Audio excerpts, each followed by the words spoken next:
두 가지 사건 모두 메디톡스가 우위에 서긴 했지만 이 승리는 메디톡스에게 지워지지 않는 상흔도 남겼어요. 법정 공방이 시작된 2020년부터 메디톡스는 매출이 급감했습니다. 2019년 1,810억 원이었던 매출은 이듬해 1,233억 원으로 32%나 감소하고 영업이익은 적자로 돌아섰습니다. 법정 비용도 눈덩이처럼 불었습니다. 2023년 기준 지급 수수료 500억 원대, 이는 당시 연구개발비의 2배에 달하는 규모였습니다.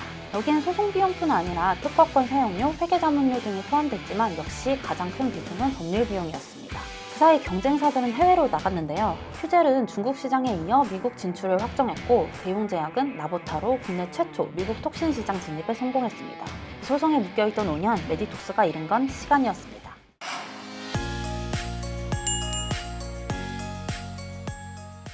K바이오에 대한 궁금증 낱낱이 파헤쳐드립니다. 바이오톡톡 더벨 김성아 기자입니다. 제약바이오와 같이 규제산업은 규제당국을 두려워하기 마련이죠. 만약 당국과 법정 공방이라도 일어난다면 어떨까요? 대개는 최대한 싸움을 피하고자 하겠죠. 하지만 이 기업은 달랐습니다. 5년 동안 식품의약품안전처를 대상으로 치열한 법정 공방을 벌였죠. 주인공은 바로 국내 최초로 국산 보툴리눔 톡신 제제를 만들어낸 메디톡스입니다. 다윗과 골리앗의 싸움이라고 여겨질 정도였던 이 법정 공방, 누가 승기를 잡았을까요? 놀랍게도 다윗의 입장에 있던 메디톡스입니다. 하지만 이 승리, 달콤한 맛을 남기지만은 않았는데요. 오늘 바이오톡톡에서는 메디톡스와 식약처의 5년간의 소송전, 그리고 그 안에 담긴 K톡신 규제 현황을 들여다보겠습니다.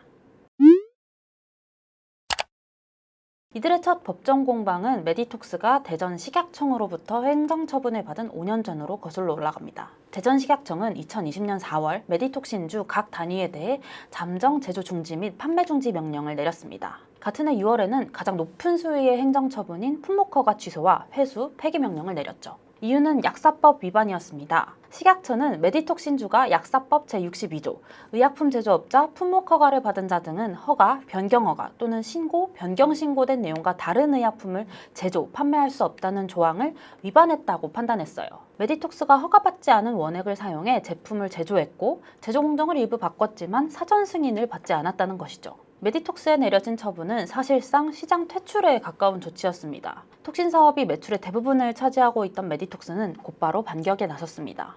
제조 공정 변경은 품질 유지 범위 내의 미세 조정이었고 본질적인 변경으로는 볼 수 없다는 주장을 두고 이들의 공방이 시작됐습니다. 1심 재판부는 메디톡스의 손을 들어줬어요. 2심에서는 공중위생상 위해에 대한 식약처의 반론도 나왔지만 문제가 됐던 제품은 2012년에서 2015년 사이 생산된 것으로 회수, 폐기 조치가 내려진 2020년에는 이미 유통기한이 지나서 시중에 존재하지 않아 공중위생상 위해가 없다는 주장이 받아들여졌죠. 식약처는 대법원 상고까지 진행했지만 대법원이 이를 기각하면서 소송전은 일단락됐습니다. 다만 이 제조 방법 변경 신고를 하지 않았다는 점은 인정되면서 식약처는 기존 행정처분을 일부 조정해 최근 메디톡스에 4억 5,605만 원 상당의 과징금 처분을 내렸습니다. 하지만 메디톡스는 이에 불복해서 다시 한 번 더 법적 절차를 밟겠다고 밝힌 바 있습니다. 메디톡스와 식약처는 이 사건 이외에 또 한 번의 공방을 시작하는데요. 이 법정 공방은 단순히 메디톡스뿐 아니라 국내 톡신업계 전체로 번지게 됐습니다.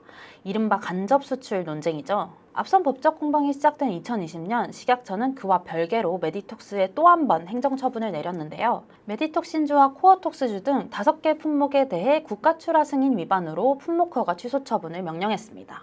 식약처가 문제 삼은 제품은 메디톡스의 수출용 의약품이었습니다. 국가출하 승인 제도는 국민 보건 안전을 위해 마련됐기 때문에 통상 수출용 제품의 경우 해당이 되지 않았는데요. 식약처는 메디톡스가 수출용 제품을 국내 무역 도매 업체에 넘기는 과정에서 국내 판매가 이뤄졌다고 봤습니다.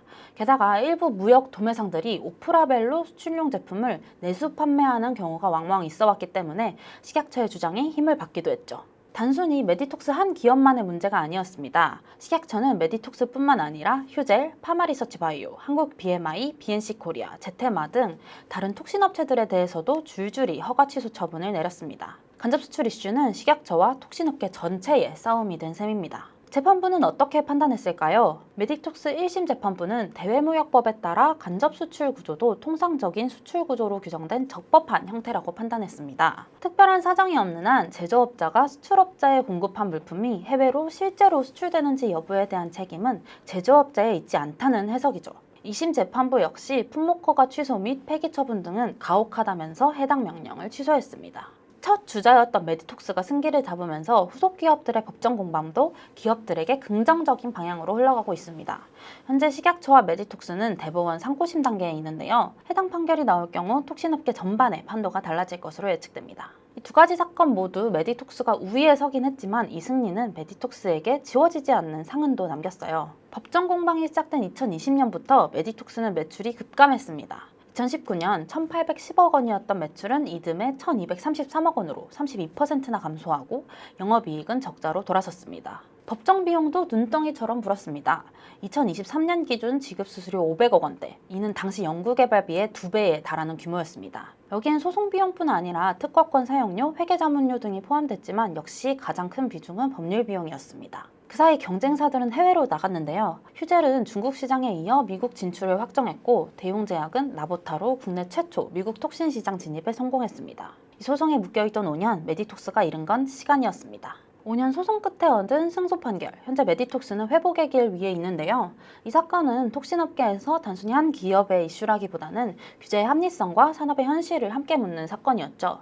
K뷰티가 글로벌 시장에서 곽광을 받고 있는 지금 메디톡스를 비롯한 국내 톡신업계가 규제의 한계를 넘어서 더 높은 위상을 얻는 날을 기대해 보겠습니다. 지금까지 김성아 기자였습니다.